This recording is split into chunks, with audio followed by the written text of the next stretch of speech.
Hey guys, DJ92 here. Secret sauce as well. Welcome to another commentary. Tonight we'll be covering Encanto, released in 2021. Nice. Yeah, so I have not. It's been a while since I've seen this movie, so forgive me if we make any mistakes. But without further ado, uh, let's make sure you have your Blu-ray or DVD or at least Disney Plus synced up, or just sit back and relax and listen to us talk as we watch along and talk over it. So, you ready, man? Oh yeah, all set. Yeah. In three, two, one, play. We're at the 2006 opening logo. So, Yep. A classic logo. yep, from yeah. So Encanto. This was Disney's 60th animated film, as you'll later see in the next logo that we're about to see. And you said you have you seen this film? I've not seen the full thing in one sitting. I've seen the first half of it in one sitting, and then I've seen the second half much later on in another time. Yeah, so this is the Disney Animation Studios 60th animated film variant, Oh wow. which is pretty cool. I think they did that like with 70th and 80th films and whatnot. And this is the opening. It opens up with with the grandmother. Her name is Alma Madrigal, voiced by Maria Cecilia Botoro. She's telling her granddaughter Mirabelle about the story of their family came how the family came to be basically, and Alma was once married to a man named Pedro, which you see right here, and so anyway, this was like I said, this was the 60th Walt Disney film animated film, and so it was released in November 24th, 2021 in the U.S. And the first time I saw this movie was back in, of course, when it first came out, and then the second time I watched it on DVD and back in I think in the summer of 2022, and I watched it with some of my peers, my friends, and along with Alex or Xanderland Studios, that is. And what you're seeing is that she tells the story of how this candle, this miracle, that this is where the new magical house comes to play here.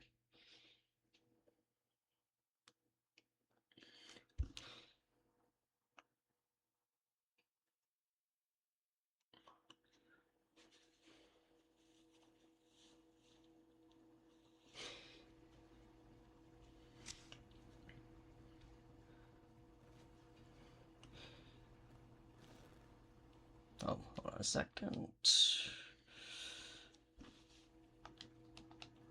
There we go. So as you'll see later, Mirabelle does not. Everyone else has a magical gift except for Maribel. Mirabelle. She's a fraud. Well, so basically, Doesn't she end up having a power though? I'm pretty sure she did. Yeah. What's her power? What? Hold on a Don't second. spoil it actually. Well actually, aren't the people watching this? Don't they already seen this movie too? Yeah, for those who have seen it, you guys you'll probably know what her power is, and and what I will say that it's so cool how the house pretty much assists with the human characters, like you saw what you saw earlier. The house was giving the Mirabelle some slippers. Did you see that? Mm-hmm.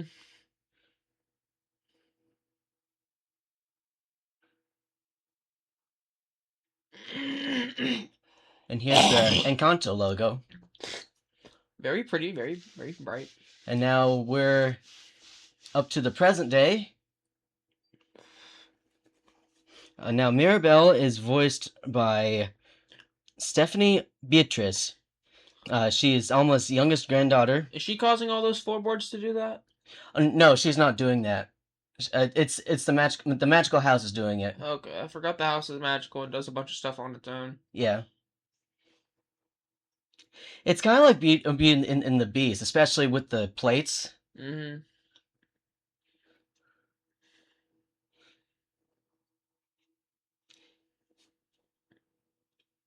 Yeah, they're trying to ask her ask her about what her gift is, but she doesn't have a gift yet. So, like I said, Mirabelle is Elma's youngest granddaughter, as well as Bruno, Felix, and Peppa's youngest niece, Louisa and Isabella's younger sister, Julieta and Augustine's youngest daughter, and Camilo, Antonio, and Dolores' cousin, who, unlike her family, does not have a special gift. Director and co-writer Jared Bush described her as imperfect and weird and quirky, but also deeply emotional and incredibly empathetic. And the younger Maribel was voiced by Noemi Josefina Flores, and this takes place in Colombia, as the sign suggests.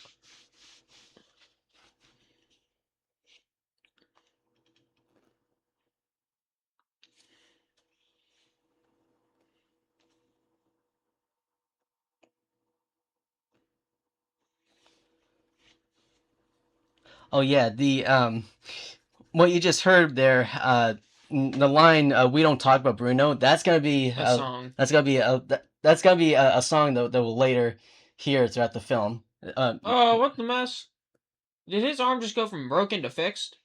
Yeah. So the mother is that's Mirabelle's mother that you just saw there. She's basically a healer. Wow. That I think that's her magical power. Okay, well, I can already tell you that's much more useful than the flower girl. The girl, like her Oh pretty yeah, sister who does flowers, Isabella. who thinks she's all that. I can already tell you the healing factor is way better than anything Yeah. she has. Wait, is that her father? Um. Wait. Her father's name is a good Let's see. If he pops Augustine. back up on screen, I'll ask you if it's him. That's her sister. That's one of her sisters. That's That's or Isabella. I guess that's useful That, for like life and stuff. But like, I mean, healing is way more useful. Get out of here. yeah. Because I know she treats Maribel bad later on. So Yeah. major L. Yeah. And at the end, I'm pretty sure they forget. Yeah, they forgave each other.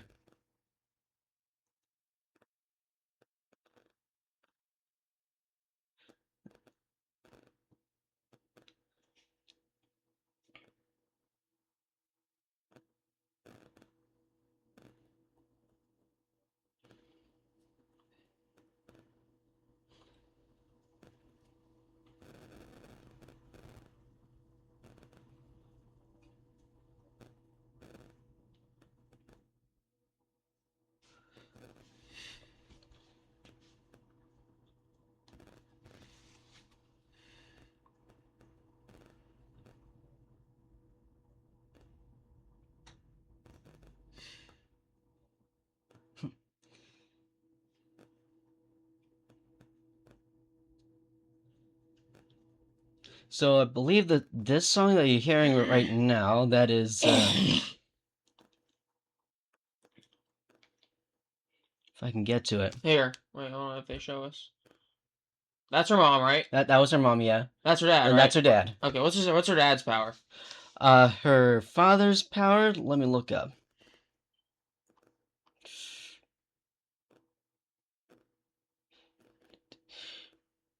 So, oh yeah, uh, His name is Augustine. I'm trying to find the voice actor's name.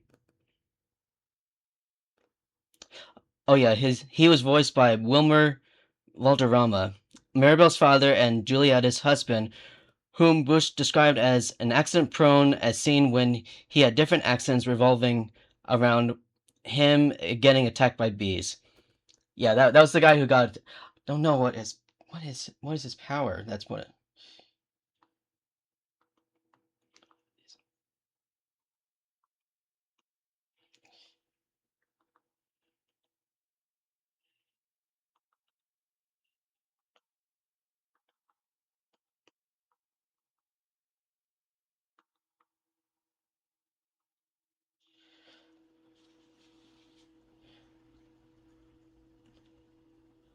Well, we know Mirabel's mother is is the healing power, but does not say about.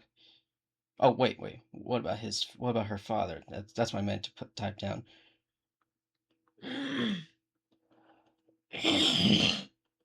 Sorry about that, folks. Sorry about that. Yeah. Let's see. Who's a little brat? That guy? Yeah, this is a kid. Is that our brother? No. He just shapeshifted. Who was he? Who was this shape? I think that's her cousin, because Who's this dude? What's his gift? There's so many people. yeah, there are so many people. So I can't remember, but her wife, his wife, right there. I believe, yeah, she's the one with the weather on her head, the with the rain part, controlling the weather. I'm pretty sure, or maybe it represents her feelings. Oh, so Mirabel's father does not have any powers. Does not have any magical powers. As you can tell, he was stung by bees right there.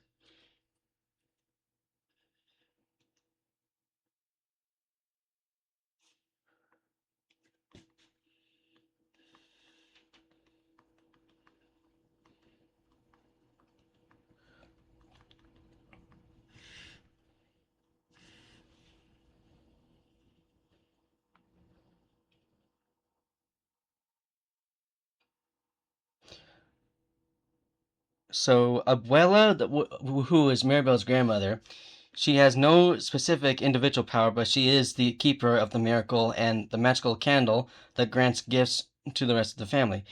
Okay, Alma's children. Julieta, healing through food. Peppa, Mirabel's aunt, controlling the weather with her emotions, causing rain, snow, and sunshine depending on her mood. Bruno, who we will see later, Mirabel's uncle, seeing the future, experiencing vivid, often ominous visions of what is to come. Now, Isabella, in the second generation, Isabella, Mirabel's oldest sister, chlorokinesis, the ability to make plants and beautiful flowers bloom instantly. Louisa, Mirabel's older sister, superhuman strength, allowing her to lift churches, donkeys, and bridges with ease. Mirabel has no magical power, though she is ultimately becomes the emotional anchor that keeps the family and the magic together.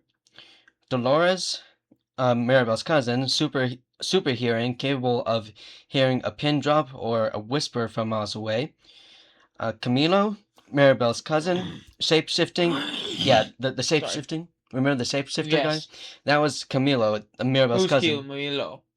Mirabel's What does he cousin. look like? A shape shifting, letting him instantly. I said, what does he originally look like? Do we ever Yeah. see what he originally looks like? Yeah, I'm pretty. Yeah, we see him go to his normal form. Yeah, and we'll see it. We'll see it later. Antonio, uh, Mirabel's cousin. I believe that's who we're seeing in just a moment. Communicating with animals, allowing him to speak, to understand all creatures. Oh, him? And that's him right there.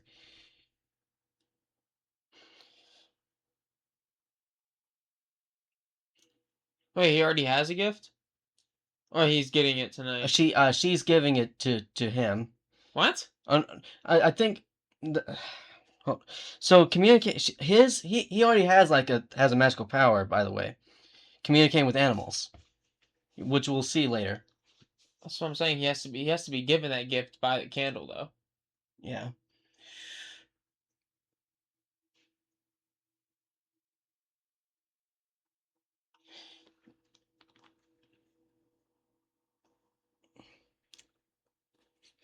So during a November 2016 publicity tour for Moana, Miranda, Lin Manuel Miranda revealed that early stage work had begun on an anime project that John Lasseter, then the chief creative officer of Disney Animation, had presented to him and Howard. Howard and Bush subsequently revealed that after finishing Zootopia, released in 2016, they knew they knew they wanted their next project to be a musical, which turned into a Latin American musical after Miranda came on board. Howard and Bush had already worked on buddy films where two characters go out into the world and learn about each other, and wanted to try something completely different. The three men discussed their common experience of having large extended families and decided to make a musical film about a large extended family with a dozen main characters. And what we're seeing now looks like they're heading for the family house. They're gonna celebrate something.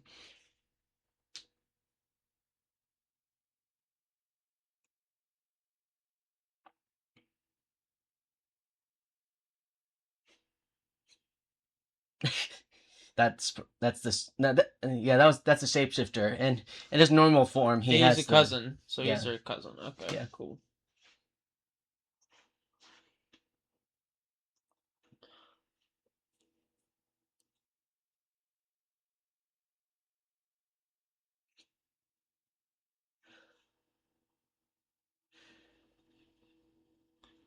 Would you ever have a house this cool like that before like that? I mean, it's a little far fetched. It's a magical house, but sure. Yeah, like a house that helps you, you know. That sounds like AI technology. Oh, well, I mean, yeah, true. I mean, this was before like AI became a a whole thing like the following years after this movie came out. Hmm. I mean, there was like AI even before this, but it wasn't like as common.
Oh yeah, this is basically what's going on here. This is his fifth birthday gift ceremony and celebration, and he what's going on here? He goes through a major emotional and magical journey that kicks off the main plot of the movie.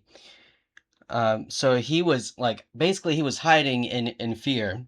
Before the ceremony, Antonio is paralyzed by fear and hides under the bed which we saw earlier in the nursery.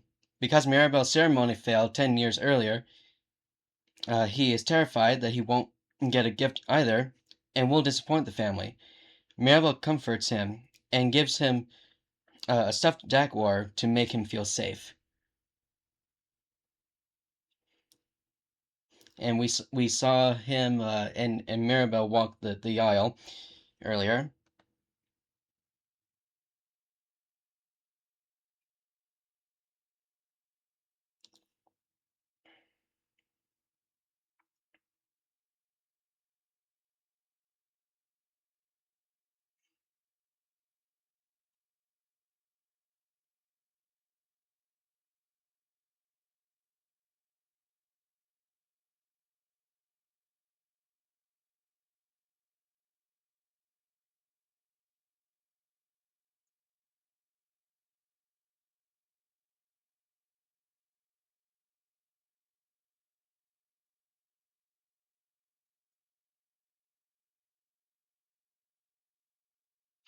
gets a toucan or toucan.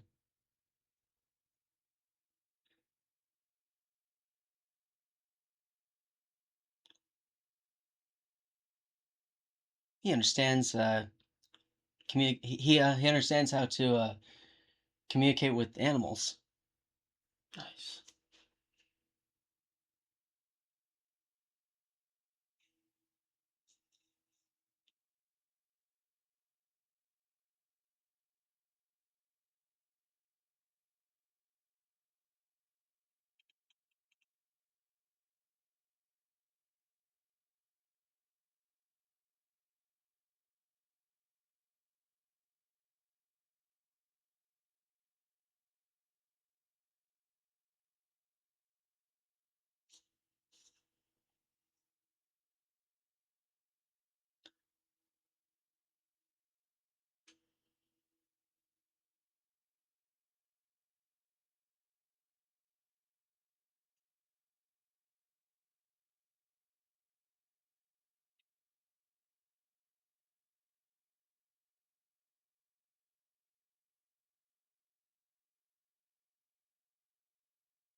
Well, here comes the family picture.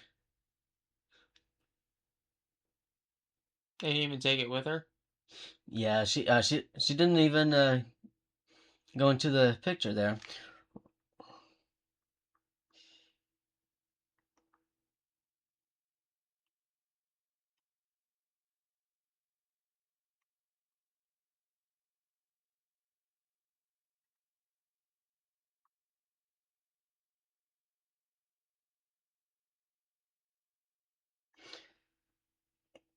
So the reason why she did not join the group picture was because she feels profoundly invisible, inadequate, and emotionally excluded from her own family.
So Oh, something fell there.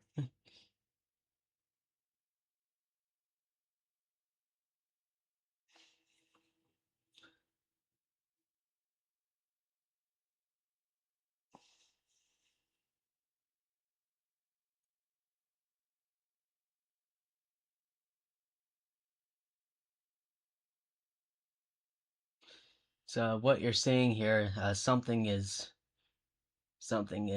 not right throughout the with this house.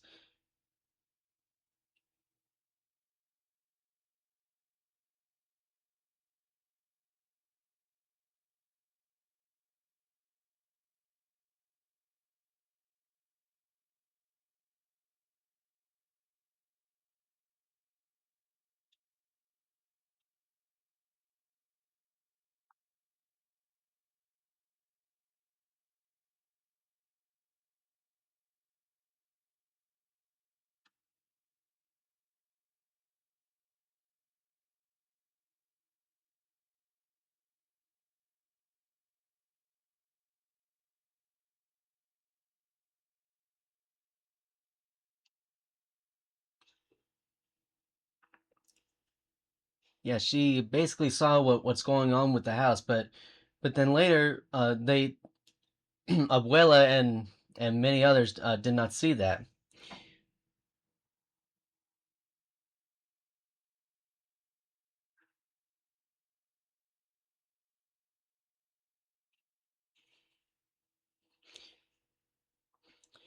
So during the 5 years it took to develop the film, Howard and Bush's True North was the same theme. Excuse me, was the theme of perspective about how you see it in the other people in your family and how you're seen.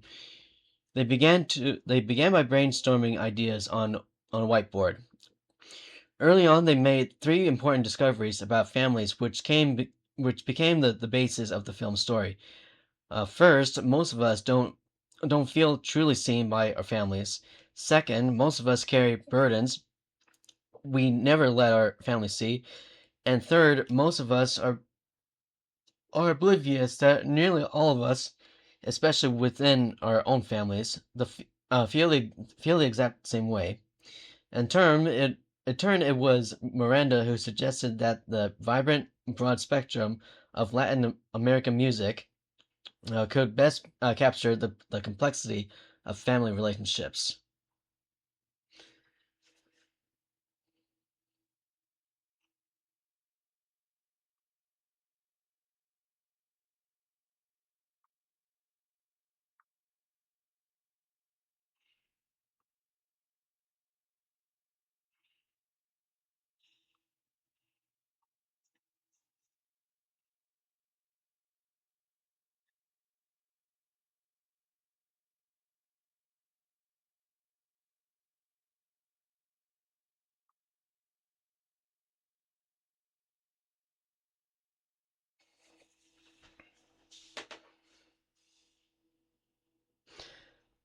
So, in the beginning, as you saw earlier, Kyle, so Mirabelle is the only one who sees the cracks initially because the cracks represent the hidden emotional fractures within the family.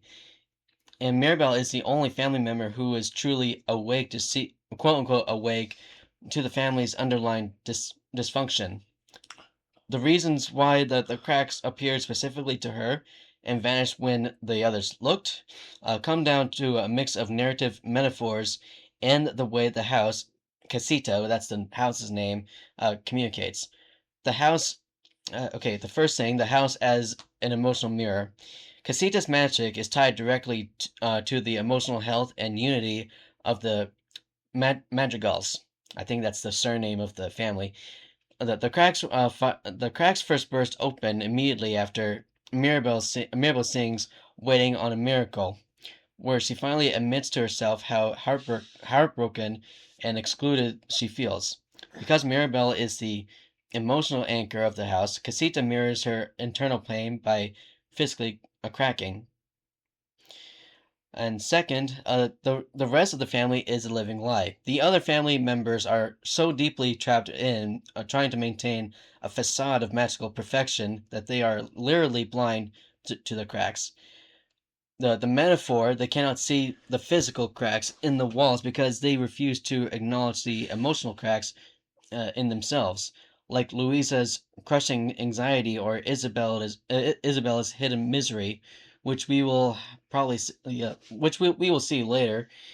The mask, when the for the mask, when the family rushes into the courtyard, which we'll see later, Casita quickly hides the cracks to temporarily restore the illusion of safety, of safety, masking the truth from those who aren't ready to face it.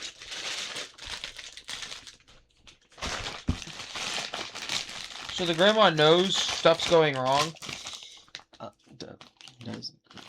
let me answer that real quick.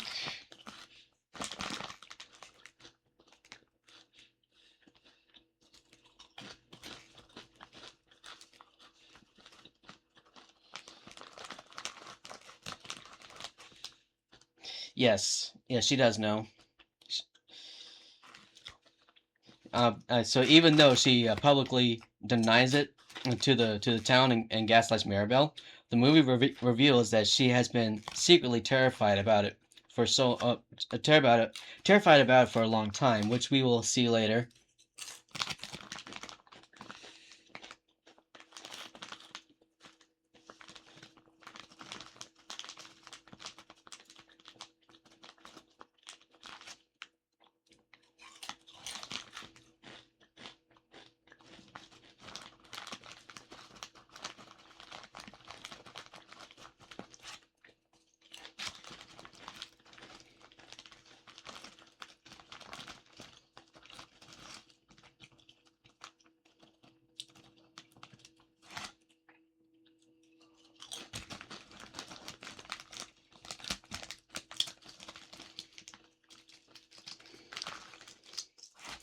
So so her older sister, Maribel's older sister, her name is Louisa Madrigal.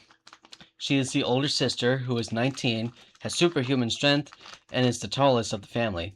Co-writer and co-director Therese Castro-Smith describes Louisa as someone who carries all the burdens and never complains. Uh, so yeah, so she her voice actress Jessica Darrow. She's actually 31 years old.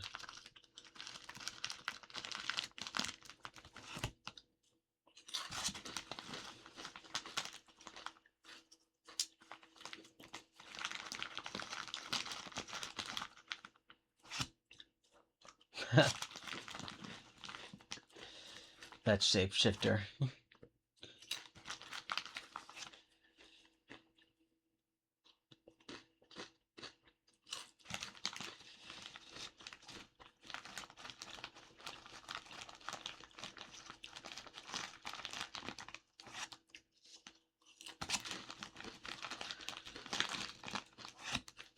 Yeah, we're just having snacks, folks.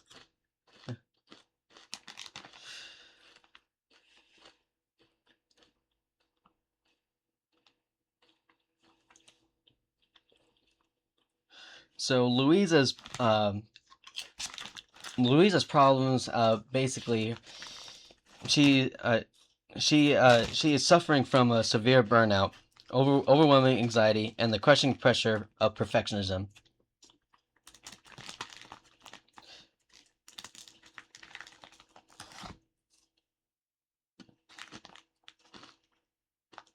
And we'll be seeing a song in just a moment. It's called a Surface Pressure.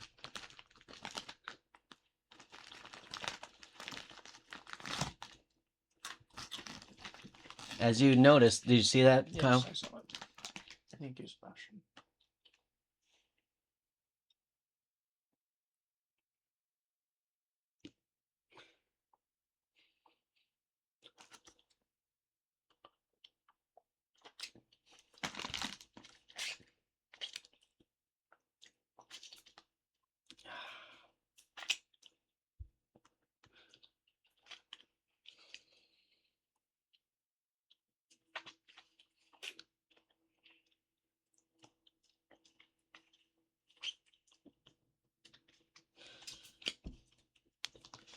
So surface pressure, um, it's the genre is reggaeton.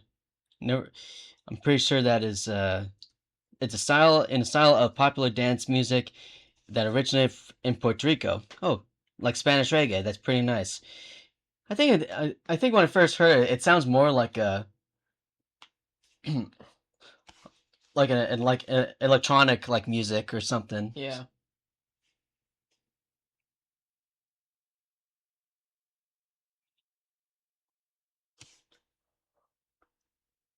Yeah, it is. So the song is Surface Pressure. It is a cumbia-inspired reggaeton song written by American singer-songwriter Lin-Manuel Miranda and performed by American actor Jessica Doro Never heard of them. So in in their role as Louisa Magical. Surface Pressure details the struggles of Louisa, who wields the magical gift of superhuman strength and hence faces the stresses of being the reliable older sister in her family, the Madrigals. Oh, thank you. The song garnered Daro's first ever appearances on various charts around the world. It reached number 8 on the US Billboard Hot 100, making Encanto the first Disney film to produce two top 10 songs on that Hot 100, following that chart topper We Don't Talk About Bruno, which we will hear later.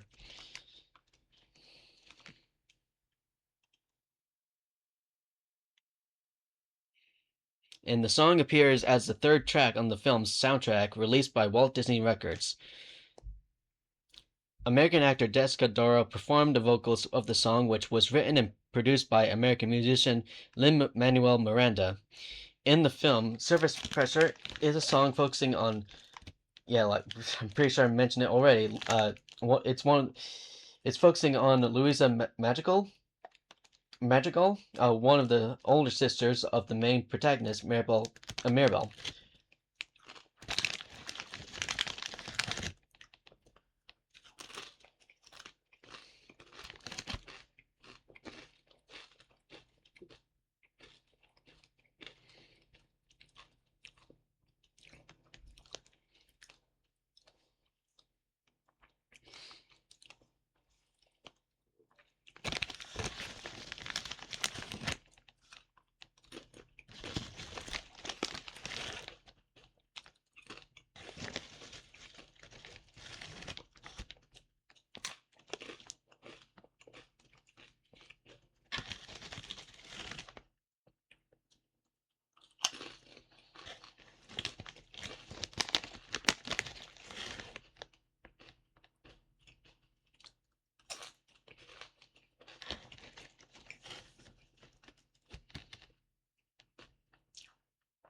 So we're about to.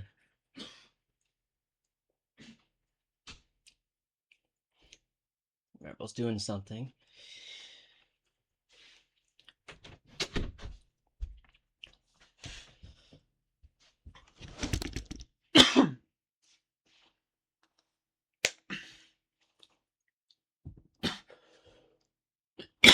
Sorry. It's alright.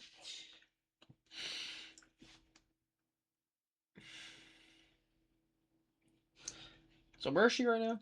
I think she's gonna investigate something. I think she's gonna be finding Bruno. But where is she? Okay, well, let's. Technically, she's still at the house because we saw. That's what I'm asking. Is she in the house technically still? Technically, still, believe That's all yeah. I'm asking.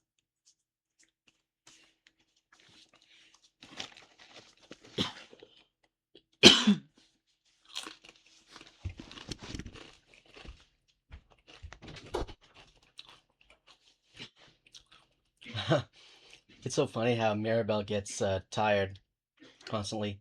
Hope Kyle's okay, by the way. Bruno, your room is the worst.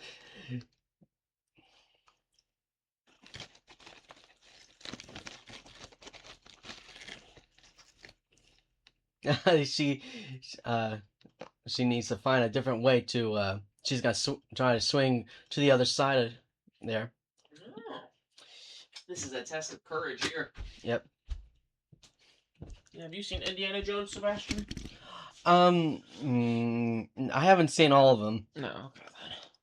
Okay I've only seen like maybe snippets of it, and I've only seen the one that the most recent one, the most new one I saw was in 2008, the Crystal Skull one. The Kingdom of the Crystal Skull. Yeah, that was the only time I saw it. Yeah, you Loki saw like probably the second to worst one. That stinks. I do have the soundtrack of the first one though. The first three are the best. Raiders of the Lost Ark, Temple of Doom, Last Crusade. Those ones are good. Yeah. Oh, that's scary. Yeah, I think that's that's a statue of Bruno looks like. Really? Yeah, it is. Quitter. The toucan bird that just left.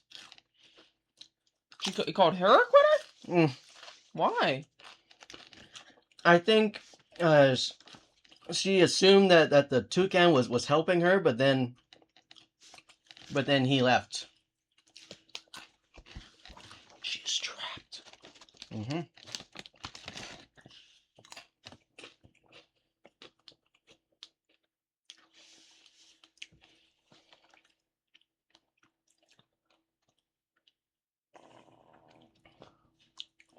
Oh, so apparently Pico, that the toucan's name, he's voiced by Alan Tudyk. He's the guy who I believe he voiced Hey Hey in Moana. Really? Yes, I believe he worked on other Disney projects as well. Let me look. I've already went through it like a while back. Yeah, he was the Duke of Weselton from in Frozen, All-Star Cray in Big Hero 6, Duke Weaselton in Zootopia and Zootopia 2, Hey Hey in Moana 2, Knowsmore in the Wreck-It Ralph sequel, Ralph Breaks the Internet, a guard on Northutra, leader in Arendalian soldier in Frozen 2, Tuk Tuk in the Raya and the Lost Dragon, Pico, like we mentioned earlier, Pico the Toucan in Encanto, Duffel in Strange World, which I've never seen, and Valentino in the Disney movie Wish.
So the little green thing that you saw, mm, that was a green glass shard. Inside the dark cave, which we saw earlier, Maribel finds the spot where Bruno performed his rituals.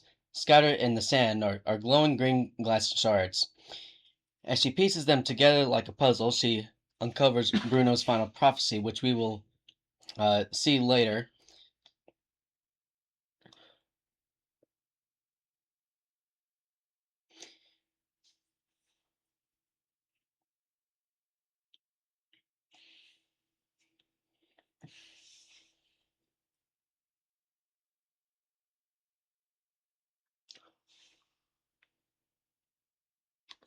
Oh, sorry. She is nuts. It's like she can't control her She's emotions. crazy. Yeah. Oh yeah, Peppa. That's her name.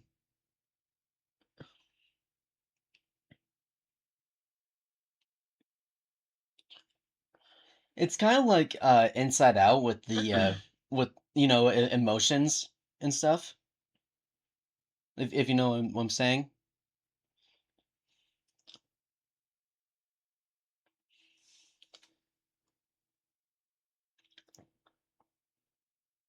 Oh, here I think here it's as I was saying. We're about to yeah. This is the song "We Don't Talk About Bruno." There's so many memes with this song too. By the way, I remember like I think in 2022 or 2023, um, I remember there was like a parody. There was like a Dora the Explorer parody where she actually sings the song, but with some words been changed, and which goes, "We don't talk about map, no, no, no, no," and it's so hilarious, and basically she was like like what's the word I'm looking for? Like crossing paths with other franchises, other characters and stuff, and she was like injuring other characters' heads and stuff.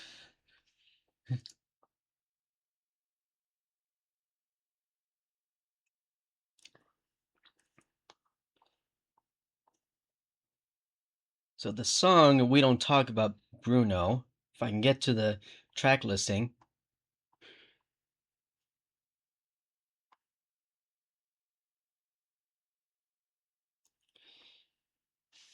it was it was written by Lin Miranda. Yeah, once again, Lin Manuel Miranda, and was performed by Carolina Gayton, Mauro Castillo, Adessa Renzi Files, Diane Guerrero, Stephanie Beatriz, and the cast of Encanto.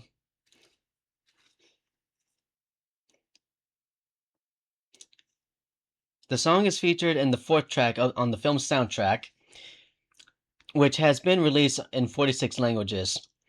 It was written and composed by Miranda, who wrote the 7 other songs of the soundtrack and previously worked on Disney's 2016 animated film Moana and Sony Pictures' Vivo. The song is mainly performed by 6 of the film's cast members in full verses. Miranda pitched the song as an ensemble because he wanted to create musical themes to present every family member, especially those who do not necessarily get their solo.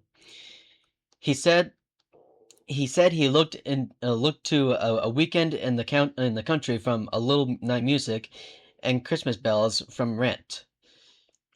He described We Don't Talk About Bruno as a gossip number because there are things family members do not talk about in front of each other. The first verse is about who is telling the story, Mabel's Aunt Peppa and Uncle Felix, who Miranda based on his father, Louis Miranda. Miranda said everyone sings the same chord progression with a totally different rhythm and a totally different cadence. During the film's sorry, sorry. Sorry. Uh, During the film's early development, the song's subject Bruno was originally named Oscar. Oh yeah, his so Bruno's original name was going to be Oscar, but then they changed it to Bruno. I think just for the song. Miranda chose the name Bruno so he could work the lyric Bruno no no no into the song. Driven by cha-cha-cha beats, We Don't Talk About Bruno has been described as a Latin pop and salsa song. It is heavily rooted in Guajira, is that right? Is that right? Gohara. Guad Gohara. Guajara, Mm-hmm. and draws from Cuban folk, hip hop, and dance music. Each section of the song features a different musical style unique to each of the characters. The hooks, the hooks and the verses by Peppa and Felix are driven by a classical Cuban piano montuno. Dolores' verses consist of ASMR-influenced vocals over soft electronic beats. Camila's lines exhibit a spooky delivery, and later followed by plucked pizzicato strings below Isabella's bright voice. And what's happening here? She overheard what. How did she hear? What's her gift again? I believe hers is the Super hearing? super hearing. She basically heard Mirabelle and her father like whispering. He spit on them. Ew. Yeah. Why is she telling everyone? Oh, She can't keep her mouth shut? well, she's trying to keep it as a secret, but apparently the bedroom door opened, and the one of the members heard it somehow.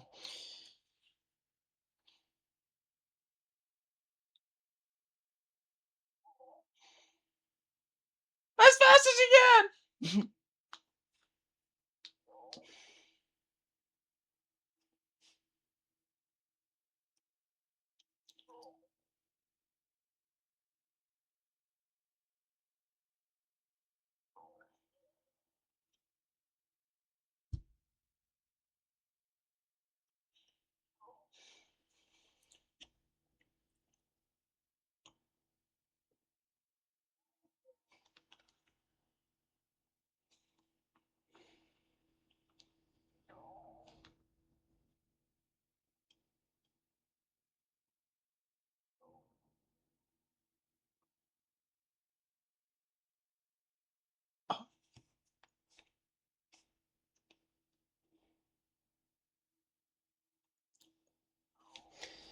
So the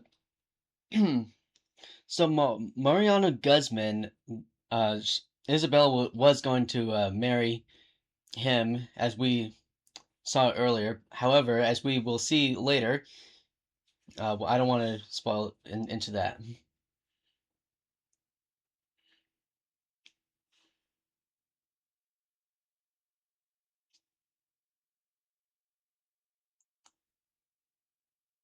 Oh, he said a prayer for them.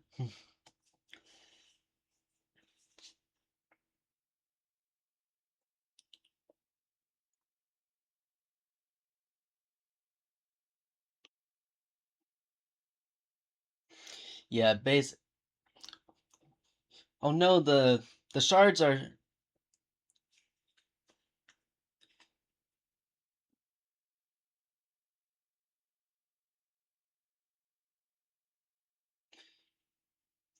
Now, just to be clear, Abuela, the grandmother, she's not actually a villain in this movie. No, I'm aware. In fact, there's there's actually no villain at all. No, there's not a villain in this movie. I know that.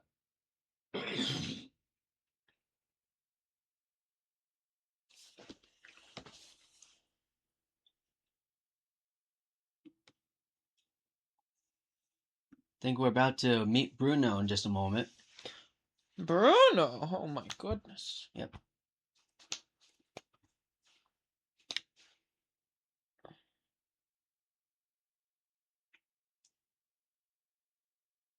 There he is.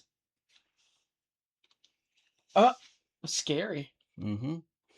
He is voiced by, if I can get to it.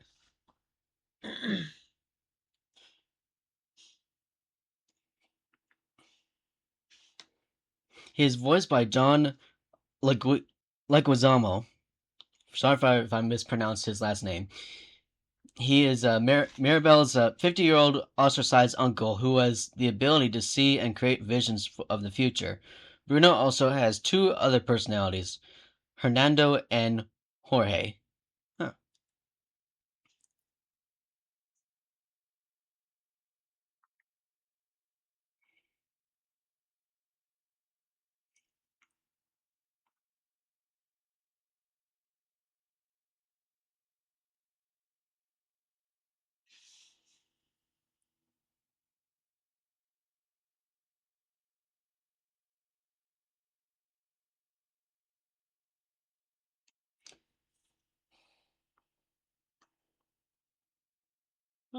Oh.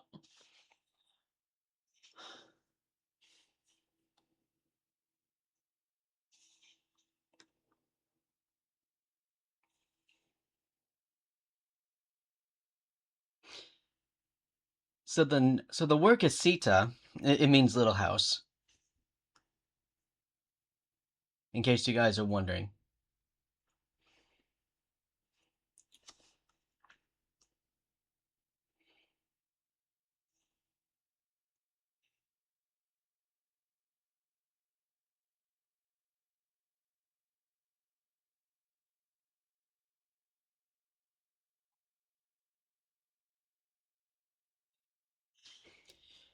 So Bruno was created by directors Byron Howard and Jared Bush, and is voiced by a Colombian American actor, like we mentioned Yep. earlier, John Leguizamo.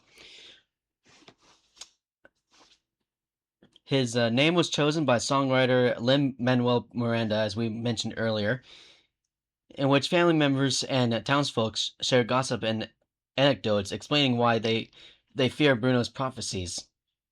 Initially introduced only from the other characters' perspectives within the verses of the song, Bruno appears later in the plot when Maribel finds him secretly living in the walls of the family house with the rats, which we saw earlier. He helps her he helps her to save the magic in the house and eventually reconciles with the family, which we will see later.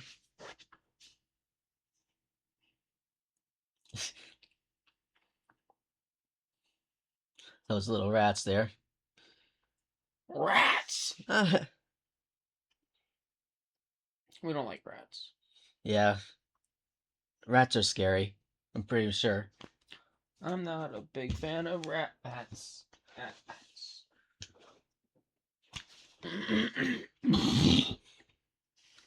Hamsters are fine. I'm pretty sure, but and and pet and pet mice, I wouldn't mind that either. But out in the wild, yeah, there's I don't know about that.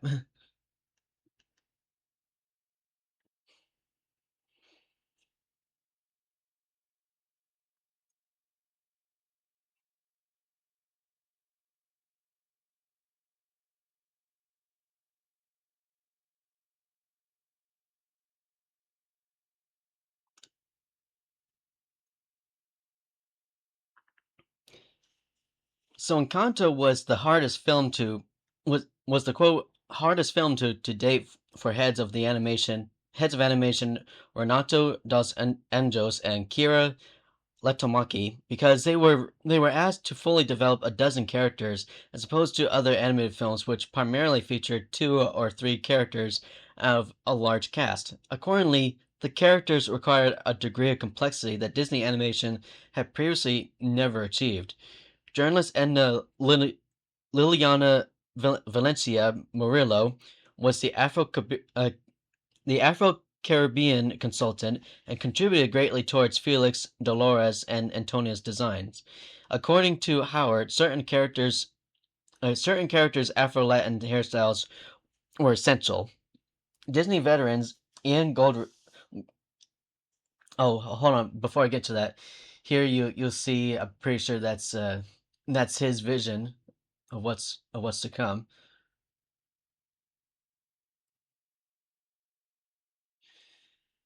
So apparently, look, Maribel's future was undecided.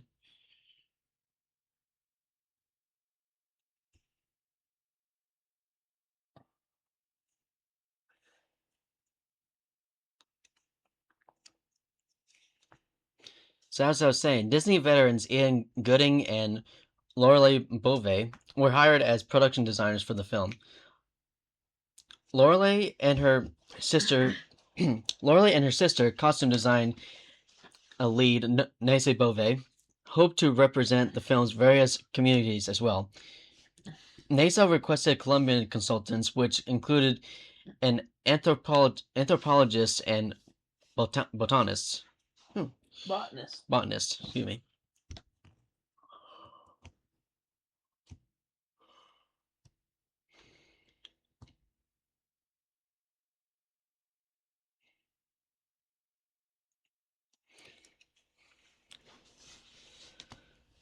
Oh, so here's something interesting. So these three locations here, Quindio, Kokoro Valley, and Barichara and Santander were some of the places that the Encanto production team visited in Colombia to develop the film. So they went there for research. That's pretty interesting. Mm, There's some images right here.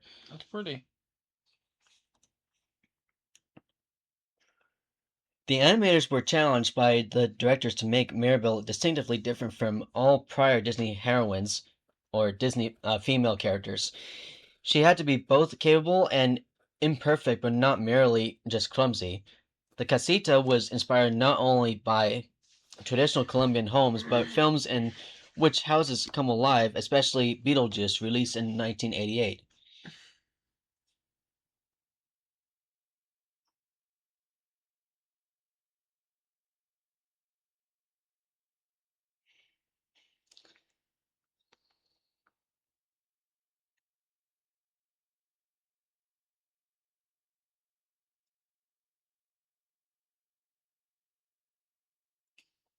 So the word Encanto, which is also the movie title, it means charm, enchantment, and spell in Spanish.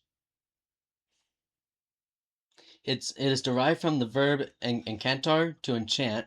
The word carries a few different carries a few different layers of meaning that perfectly describe the movie's setting and themes. One, a magical place. Two, a personal charm. And three, Enchanted, the movie's alternative titles. In Germany, it is called Encanto der Film. In Iceland, it was translated to the land of magic. And Lithuania, it became Encanto, the magical house of the magicals. So yeah, some Disney films will like to have different translated titles for each country. Yeah, for religious and other different reasons and stuff like that. For the Avengers, for example, in the U.S. it's simply called the Avengers or Marvel's Avengers, and in the UK it's called Avengers Ensemble.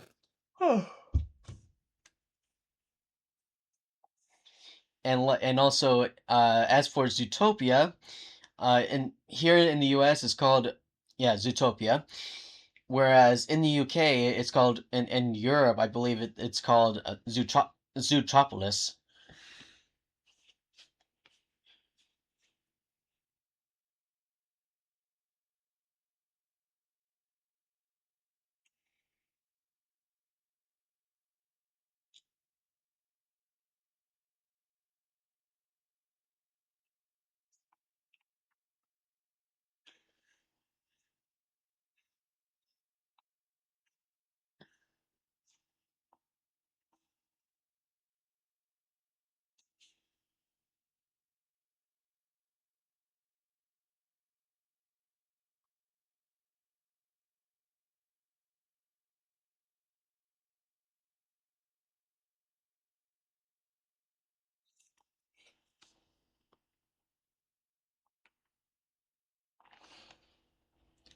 Hey, Secret Sauce, I'll be right back. If you can, Mm-hmm. just describe what's going on. Yeah, of course. And here's the microphone. I got a vision going on. Renault's getting all excited, giddy. And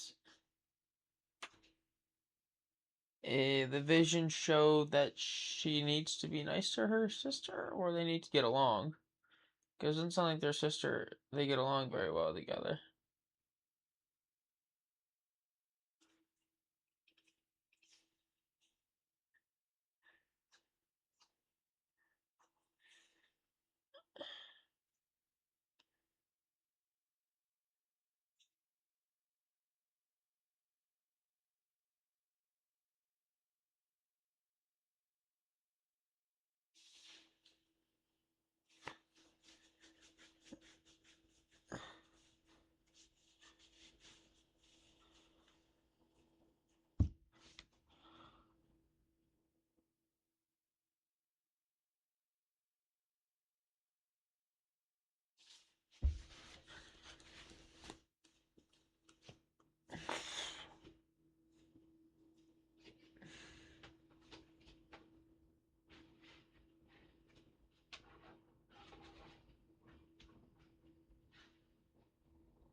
Knock on wood.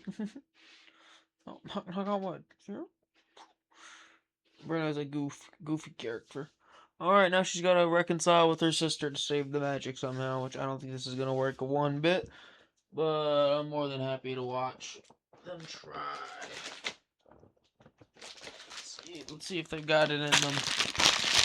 Pretty sure her sister's really mad at her right now, so she doesn't even want to see her. So, I don't know how this is going to go.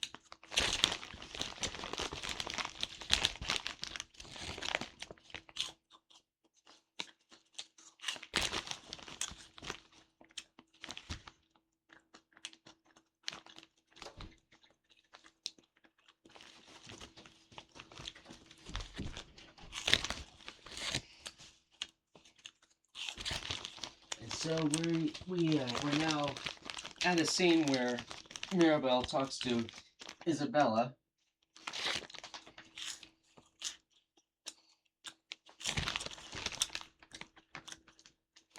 What Mirabelle does not realize is that Isabella did not actually want to marry the guy that we saw earlier.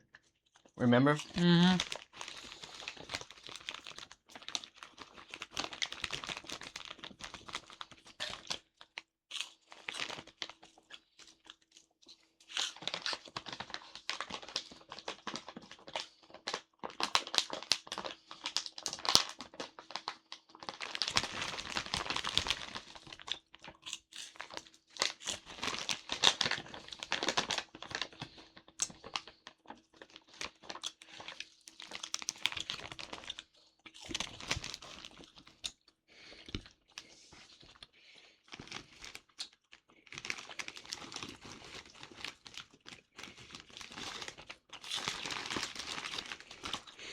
So now since we're in this scene, for selection and animation of the plants and flowers that Isabella can make grow, the production team consulted with Colombian botanist,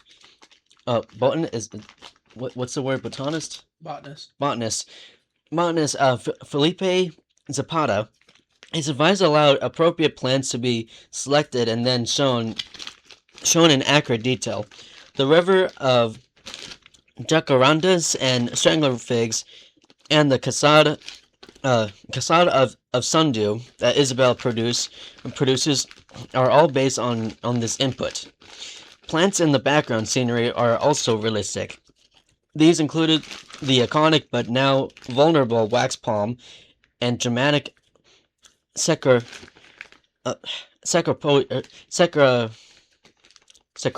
trees. Excuse me for mispronunciation. Economically important plants like coffee also appear, which, by the way, in Colombia, apparently, kids can drink coffee, but over here, kids don't drink coffee. Mm-mm.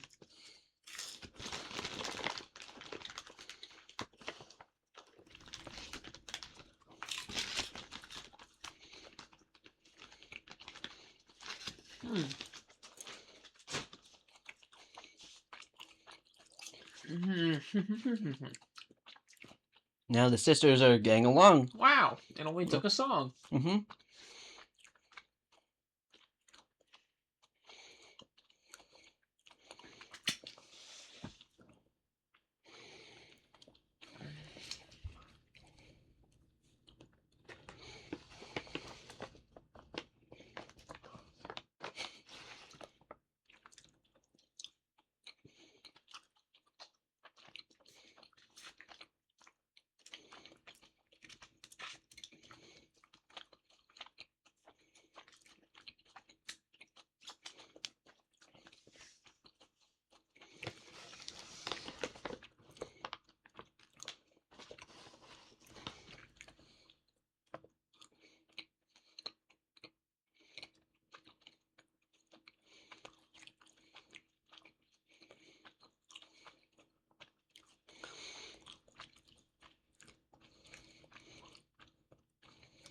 I'm surprised they did not get injured by the time they went on the floor.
Oh wow, It's it's affecting the entire, mountain. yeah.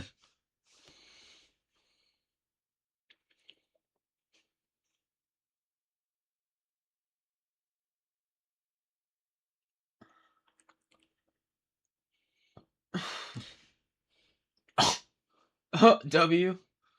Just yeeted himself out. Yep.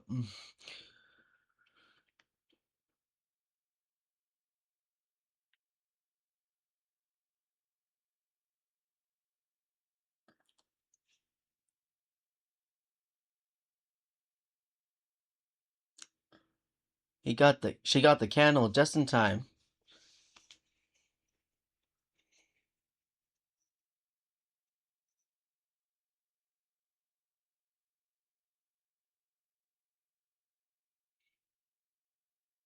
So even when the house is damaged, the it pretty much protected Mirabelle.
She took off. Um, She gone.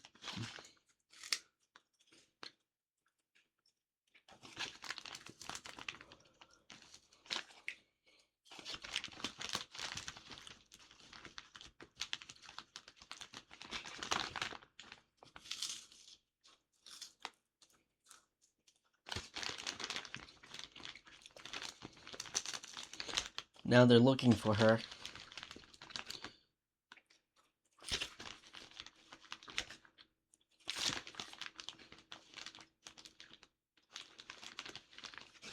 Water kind of looks like blood. Oh yeah, it kind of does, doesn't it? Mm-hmm.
So we're about to see Abuela, the grandmother, talk about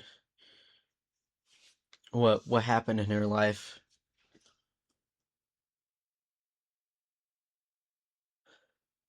And the song that's playing here, it's I can get back to it.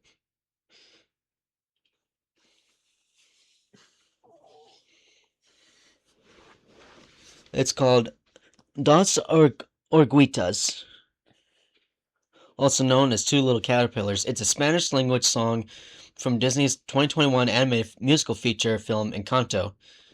Released by Walt Disney Records as part of the film's soundtrack on November 19th, 2021, the song was written by Lin-Manuel Miranda and performed by Colombian singer-songwriter Sebastian Yatra. The song is played in the film over a flashback depicting the life and death of Pedro Madrigal, the grandfather of Encanto's protagonist Maribel.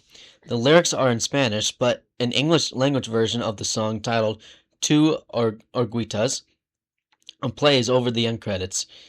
Music critics praise the song for its sentiment, production, lyrics, and Yantra's vocal performance, and often named it as the best song from Encanto.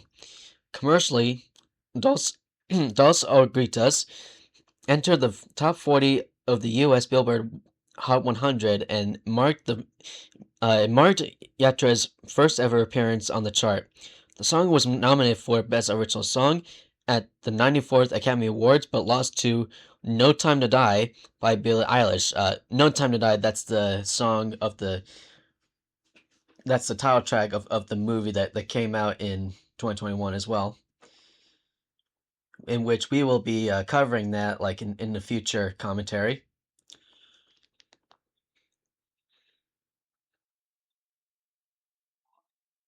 Oh yeah, that's my printer. In case you guys wondering, that's my printer in the background doing something.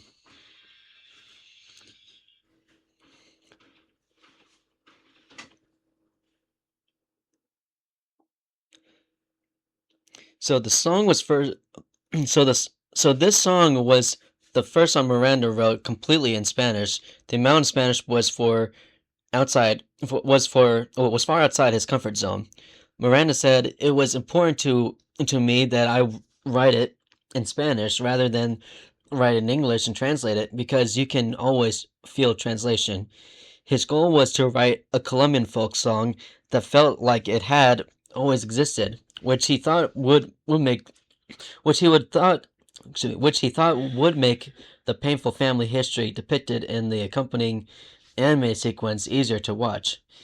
He was inspired in particular by composers Antonio Carlos Jobim and Joan Manuel Serrat. The song and the song and accompanying sequence were originally planned to be in the prologue, but the filmmaking team decided they would fit better toward the end of the film.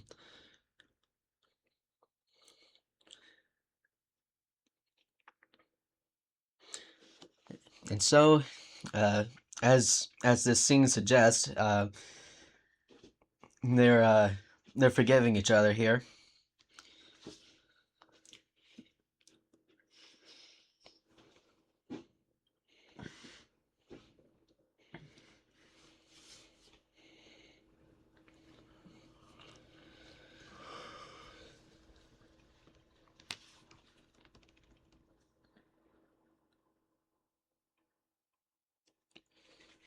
So I believe the film score was, according to what it says here, um, Jermaine Franco, co-composer of the songs for Coco, released in 2017, began to score the film. So Jermaine is the composer, the film score composer for this film.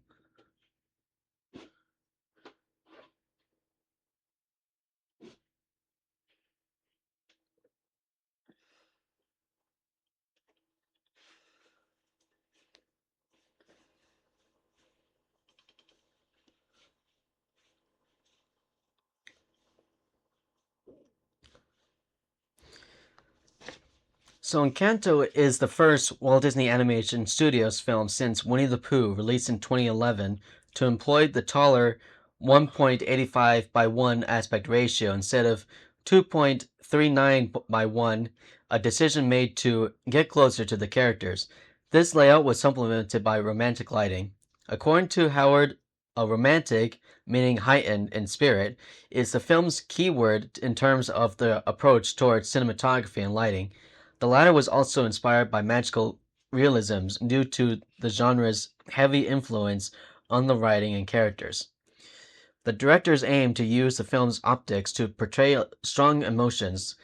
Alessandro Giacomini and Daniel Rice, directors of cinematography and lighting respectively, said this use would amplify, exaggerate, and distort perception, which is very in line with Mirabelle's point of view as a narrator. Her feelings of being left out are also shown using emotive lighting. Yeah, emotive lighting.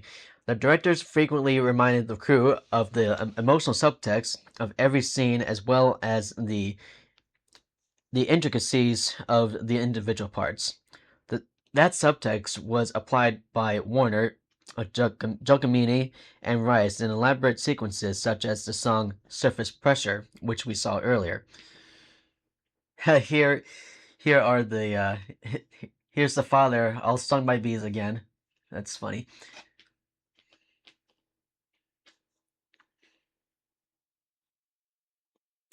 He said, "What is that? Not a house?" Yeah. He's got a fair point.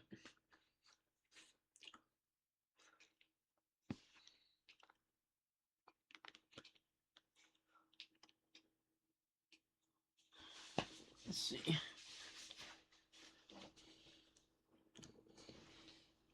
They're gonna rebuild the house. Don't they all end up with their gifts back? I'm pretty sure they do, yeah.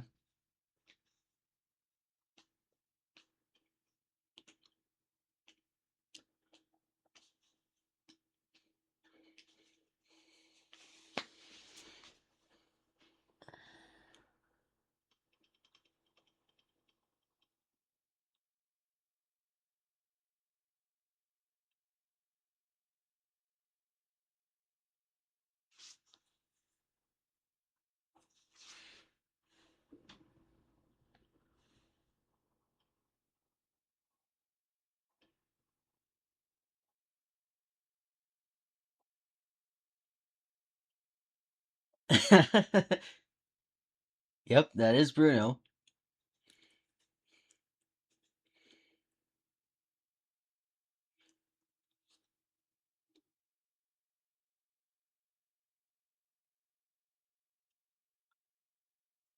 I think the let it go part, I believe that is a reference to Frozen.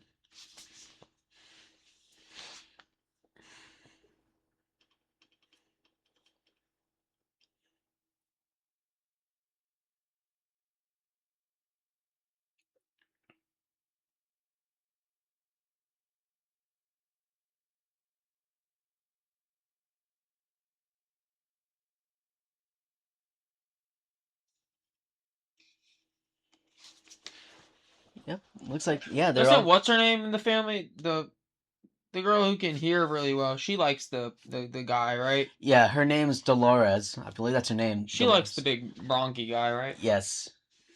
Yes.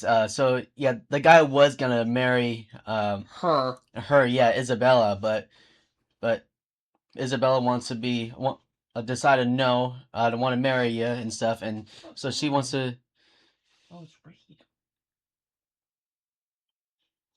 Yeah. So Dolores is pretty much with Moreno. I think that's his name, and which we'll see in just a Yeah, moment. I gotcha.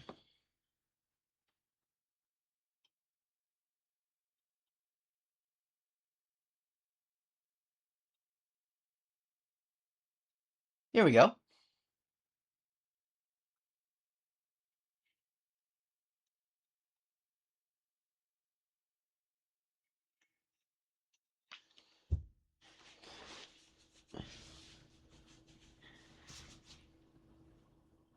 Let's get married.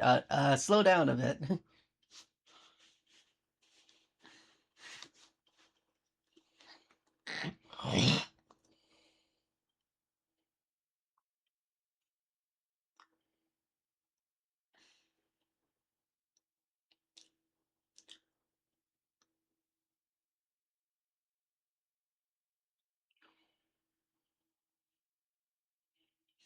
So sweet. Yeah, it is so sweet. Very wholesome. Mm-hmm.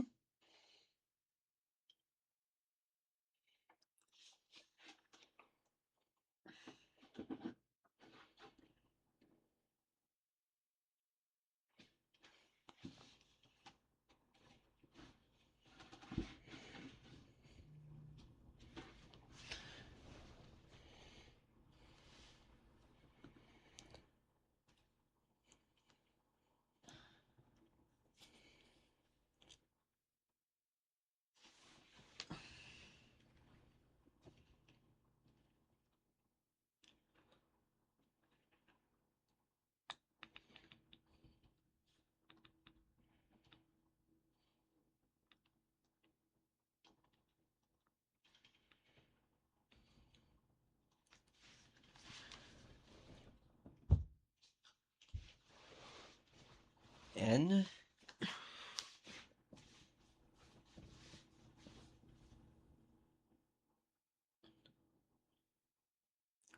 becomes magical once again.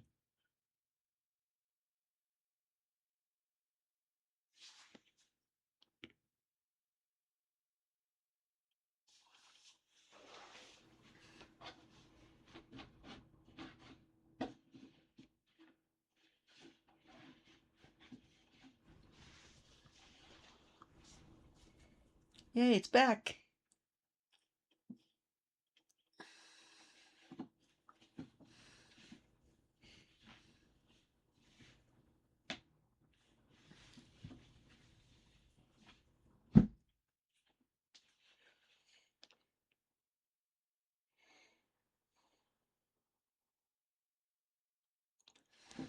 So what'd you think of this film? I liked it. I like this film. This is a good film. It doesn't overdo too many of their classic Disney things too much. Like it actually feels like it's a wholesome family movie that's not overdone. Yeah. Characters that aren't like annoying to like sit and watch. Like characters that have like decent personality. It wasn't bad. It's a pretty Yep. good movie. Good movie. Good That movie. was really good, and Yeah, it's yeah, we saw exceptional. Maribel join in the picture this time. Yes, yes, yes. So Disney held the film's world premiere at the El Capitan Theater in Hollywood, Los Angeles, on November 3rd, 2021, and also held a Colombia premiere at the Teatro Colon in Bogota. I can't pronounce that. Colombia on November 23rd, 2021. The film was theatrically released in the United States on November 24th. In response to the COVID-19 pandemic, it had an exclusive 30-day theatrical run before being released on Disney Plus on December 24th, 2021. The film was paired with the short film Far from the Tree. Encanto was released in China on January 7th, 2022. On February 16, 2022, the film was re-released in cinemas after its success on Disney Plus and Academy Award nominations. As part of Disney's 100th anniversary, Encanto was re-released in Helios theaters across Poland on October 28th, 2023. Encanto was released on Disney Plus on December 24th, 2021, and was released by Walt Disney Studios Home Entertainment on DVD, Blu-ray, and Ultra HD Blu-ray on February 8th, 2022. Bonus features include Let's Talk About Bruno, Our Casita, Journey to Colombia, Familia Lo as Todo, A Journey Through Music, and a sing-along version of the movie. The short film Far From the Tree was also released alongside the film on streaming and on physical media. Encanto grossed $96.1 million in the United States and Canada and $160.4 million in other territories, for a worldwide total of $256.5 million. Encanto was 2021's highest grossing animated film before it was surpassed by Sing 2. By Sing 2? Yeah, the movie Sing I 2. forgot about Sing 2. I forgot about that silly movie. Yeah, I never seen that or the original. Factoring in both the film's production budget and marketing expenses, along with the theater's share of revenues, Encanto was estimated to need to gross at least $300 million worldwide to break even. Nevertheless, the film went viral over the 2021 holiday season and achieved wider commercial success after its digital release to Disney Plus on December 24th, 2021. Yeah, so this movie this movie was released in November. So this was like, I believe, yeah, that's the same year when Spider-Man No Way Home was released. December in December of that year. Oh, 2021. really? Yeah, but I believe so. Yep, it came out in the same year. In the United States and Canada, it was released alongside House of Gucci and Resident Evil: Welcome to Raccoon City, which I believe that's also Resident Evil. That's the wait, Resident Evil. Sorry, I was thinking about something else, but I think Resident Evil, that's a video game franchise. It is. Yeah, and originally projected to gross $35 to $40 million from 3,980 theaters in its 5-day opening weekend.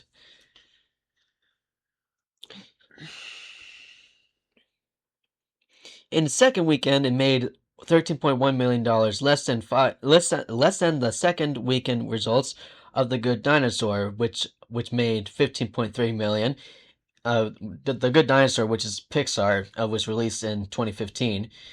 And Tangled, released in 2010, which made $21.6 million, but higher than The Princess and the Frog, released in 2009, which made $12.1 million. It went on to finish in second place in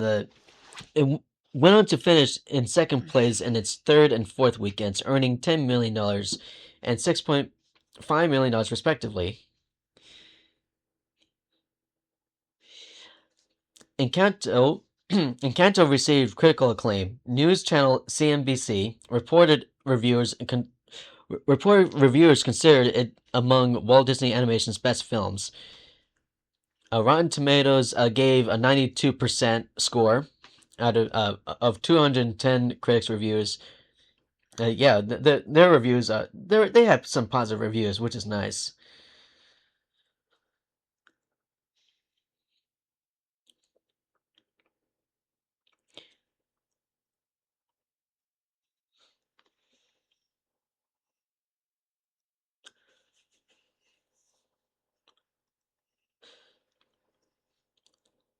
So the Denver Post journalist John Wenzel wrote, with Encanto alongside other 2021 films like West Side Story and Being the Ricardos, Latino voices are having a moment in U.S. cinema, injecting a diverse set of cultures long ignored by TV, books, movies, video games, stage shows, and news media.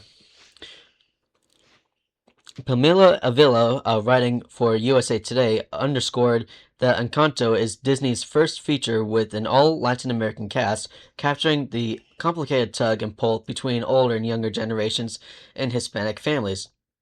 Roughly 25% of viewership comes from Hispanic households, while 40% of viewers are between the ages of 2 and 11.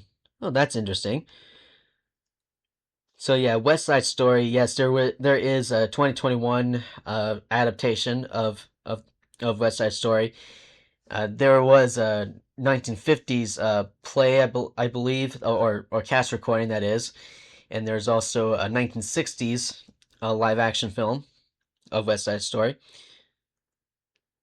For those who are wondering,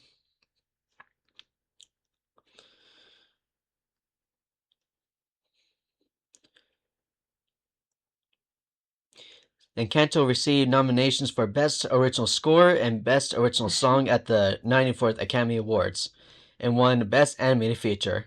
The film won 3 awards at the 65th Annual Grammy Awards in the Visual Media categories: Best Score Soundtrack, Best Compilation Soundtrack, Best Song for We Don't Talk About Bruno, and Encanto's other nominations include 9 Annie Awards, winning 3, a British Academy Film Award, which it won, 2 Critics' Choice Movie Awards, and 3 Golden Globe Awards, winning 1. It also won the National Board of Review Award for Best Animated Film.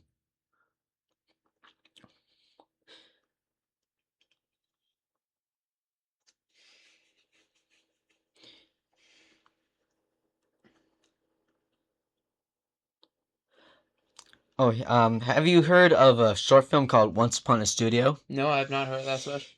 So basically, it's a short film. I think it paired. I think it played in front of Wish in 2023. It's a 2023 American live action animated fantasy comedy short film produced by Walt Disney Animation Studios in celebration of the Walt Disney Company's centennial. Basically, what it is, it's celebrated the 100 years of the studio, the animated studio, and the characters of Encanto make the Encanto characters make cameo appearances in the 2023 short film Once Upon a Studio, where they meet with other Walt Disney Animation Studio characters to take a group photo. Oh, and Here's another interesting trivia.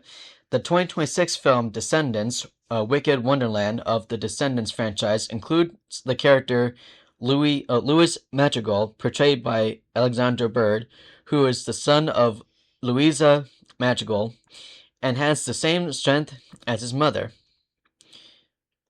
Okay. Jared Bush and Charisse Castro-Smith said they are open to a potential Disney Plus series.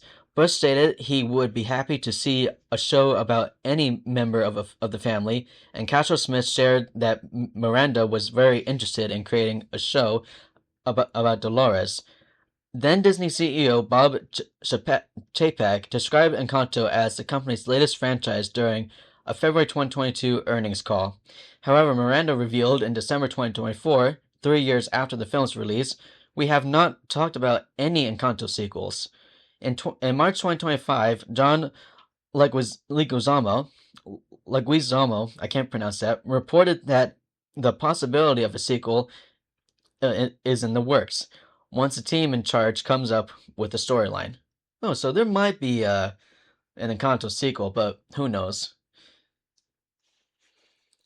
And we're getting close to the end of the end credits. I hope you guys enjoyed the commentary. So you like this film? I did like the film, Sebastian. Did you like the film, Sebastian? Yes, of course. And we hope you enjoyed this commentary, and we hope to see you in the next commentary next time. And this is DJ92. Yep, and Secret Sauce. Signing out for next time, guys. Yep. We'll see you next time. And Peace out. Oh, we got Steamboat Willie on the. Yep, that's the logo. Oh, and he's gone. And, and we got the DreamWorks logo. Not oh, DreamWorks. The well, Disney logo. Disney logo, yeah. DreamWorks. Yeah. And yeah, so Once the logo disappears, we'll be out. Yeah, such a beautiful castle. We'll see you next time, folks. See ya. Peace out. Peace out.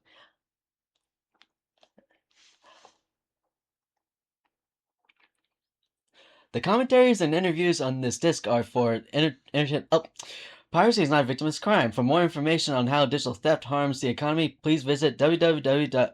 It went too fast for me to read. Yeah, I could pick that up in time.